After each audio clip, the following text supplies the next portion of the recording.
Well, if you guys remember David Hawkins' scale of consciousness, David Hawkins, there are different consciousness express itself, different levels, from like really suicidal despair, deep despondency, and then fear, not good enough, anger, rage, vanity, honesty, integrity, willingness. So there's a whole scale that David Hawkins has and put certain numbers on it, from 1 to 1,000. Anyway, what he discovered, and actually this seems to have been verified in other ways, the energy field of love, and is a particular unconditional love, what Hawkins called the 540 level. There was the 540 level. Unconditional love, if that is present, then this increases the chances very much of healing to be happening. At the level of unconditional love, the person to be in that, or the person to plug into an environment where that is there. He was even saying that initially this 12-step and all of that, 12-step group and all of that as an organization resonates theoretically with this unconditional love, meaning that the person relapses and they go and they do all this terrible shit again, and they come back and they're like, all right, welcome, brother, you're welcome here, it's going to be okay, let's work on it, you know. So the idea was that the more one is closer to unconditional love, which is actually a very advanced, this is already some kind of a wakefulness and almost higher emotional center working. So this is some type of awakened being to some degree. Now, healing can occur if it is meant to be healed.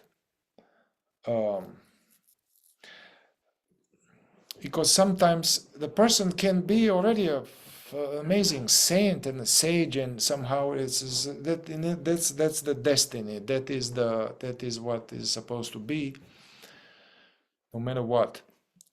Yeah, but being in this, presence and unconditional love, that increases the chances for healing to happen.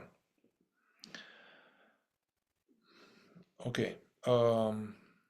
Obviously now, Eckhart Tolle, theoretically is very conscious, very like, for sure, conscious and free, and so he's, he had cancer diagnosis, and it's like, everybody will go into freaking out and fear and this and shock and hurt, and they will start spinning and being identified with very human emotions and very legitimate. He transcended that already, so when he heard that, it was still kind of shocking, like, and actually there's a little video when he describes that. And Oprah kind of keeps asking him, she's very pokey, and he said, well, what do you mean, what do you do? He said, well, it's just presence and stillness. It's just like this. He wasn't trying to heal himself, he was just went into really rich, deep presence with the energy of that, instinctive center fear and all that. So yeah, but as David Hawkins will say these things, like in the book Healing and Recovery, so if you want to heal, body, mind, spirit are all connected, so try to heal at all levels, medically, Western, Ayurvedic, diet, exercise, so body, input, emotional life. What's my emotional life? What's my mental life? What's my psychological life? What's my spiritual life? Somehow the disease is connected to everything else. So to work on all levels, physically, emotionally, mentally, spiritually, and to raise the level of consciousness of the person. Therapy on the side. Let me just finish some more.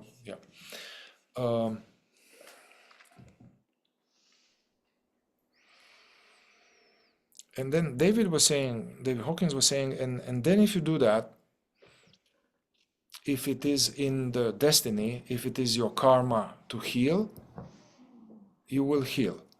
If it is in your karma to die, you will use the sickness and the disease for your spiritual evolution, and you will still be with minimum suffering. You'll die, but one will be okay, you know? So that's what the idea. Just a little bit more. I did verify something.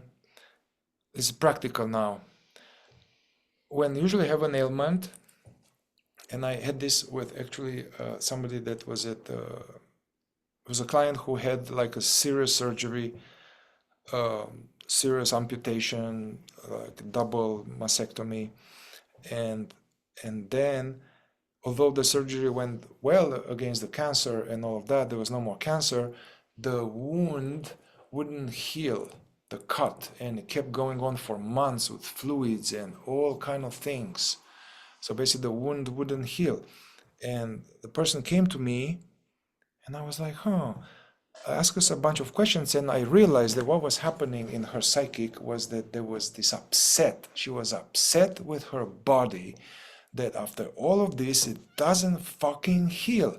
And she was upset, had rejection and hatred towards her body, and frustrated and impatient with her body that it doesn't close the wound. Yeah, so think of the Japanese doctor, and all of these negative voices and negativity towards her scar area. And I just did one session where I did some kind of inquiry to bring out to become, she's aware that she has this hatred towards the body and frustration and impatience. And then she was, oh yeah, I see that. And then I said, well, how about try to be kind and loving, nice, if this were a child or this were like a pet. So she started to be like, oh man, I'm so sorry, I was so mean to you, and I love you, I know it's been hard, it's hard for you. Anyway, so she just changed her attitude towards the thing, and then in 3 days it kind of closed the wound, you know what I mean? I didn't do any special energy work. I just helped her realize that I was doing it, and then she realized and she changed it. So she stopped. Yeah, so that it is interesting.